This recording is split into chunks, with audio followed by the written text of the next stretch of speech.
So if you say you're fond of reading Sherlock Holmes stories, so why not read a biography of Conan Doyle, who wrote them, because his life was just as interesting. Um, he used to even conjure up ghosts. He was a psychic character.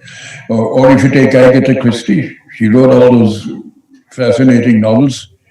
You read her story, it's equally interesting. She even disappeared for a week. Nobody knew where she went, and she never told us when she came back. So writers do have interesting lives. Most people who've done something interesting in life have. So biographies can be fascinating if they're well written. Autobiographies too. Only autobiography, when you're writing your own story, so you're inclined maybe to keep something back or not reveal everything. So, but a good biography written usually after the subject has passed away would be very fascinating to see how that person got got to where he finally Came to be. arrived in life. Yes. So the next question, sir, is how do you describe a character? How do you know that the character looks that specific? Oh, that's yeah. You can overdo it. It's describing the character, especially when he first comes into the story, into the novel, or onto the scene. You want to present him straight away. You want the reader to get a picture of that character. So it's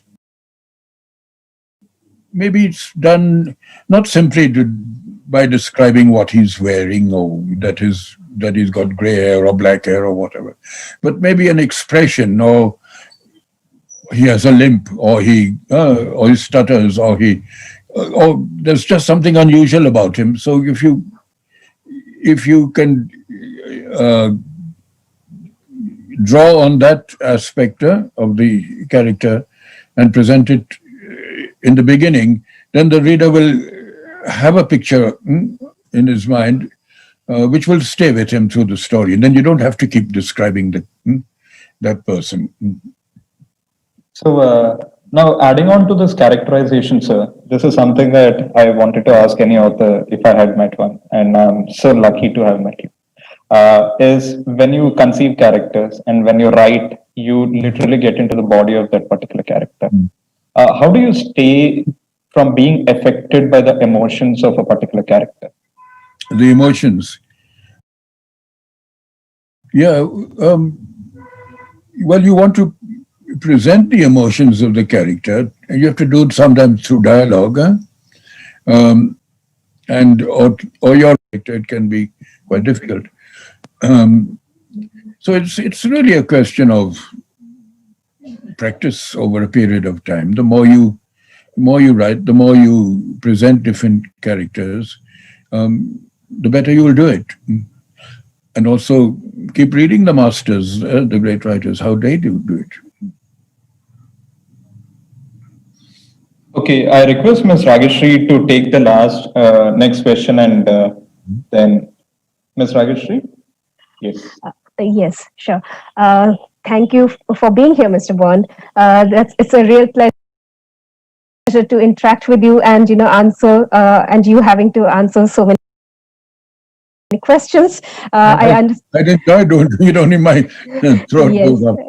yeah, completely understandable. But there are so many young people over here who are aspiring to be authors and writers, and they look towards you for as an inspiration, and they admire your work, and we have been getting so many comments on Facebook and on Zoom that they love each and every book of yours, be it a Blue Umbrella.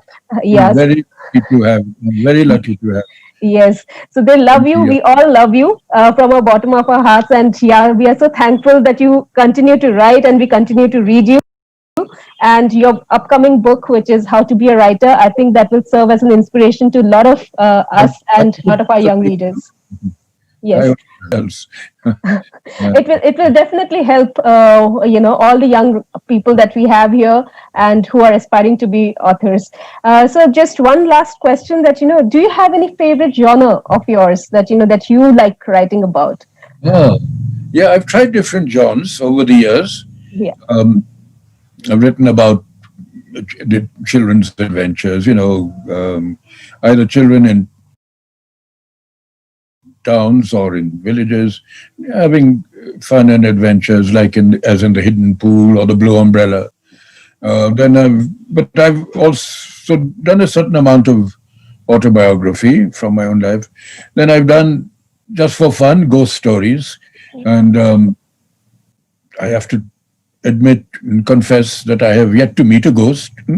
But I do have some imagination because I cook them up, Yes. just for fun and to entertain you. Um, but my ghosts are pretty harmless. And in fact, a little girl complained to me. She was about 10. She said, "So I like reading your ghost stories, but they're not scary enough." She said, "Can't you make them more frightening?"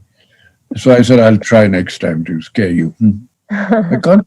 Kids nowadays, they're tougher Yes. than I am. So there it is. So all kinds of things I've tried, and essays too, and poems. I write poetry too, and um, I keep a journal sometimes, and note. I've got to write something. So there Yes. it is. Yes, because you love writing, your passion for writing, it is just very, very, it touches us all. So that's something that we all are very close to. Your writing, we know you through your writing. I think all of us have sometime or the other tried to, whenever we go to the hills, we try to reach to your home, and we have tried to meet you. I have been quite successful in that. So so that's it's always great to interact with you, and thank you so much for such a lovely session that you did for us, for Very, all the very, children here. very questions, and wise ones too, from so many young people. Good luck to all of you. Thank you so much, and to all our participants, thank you very much for attending.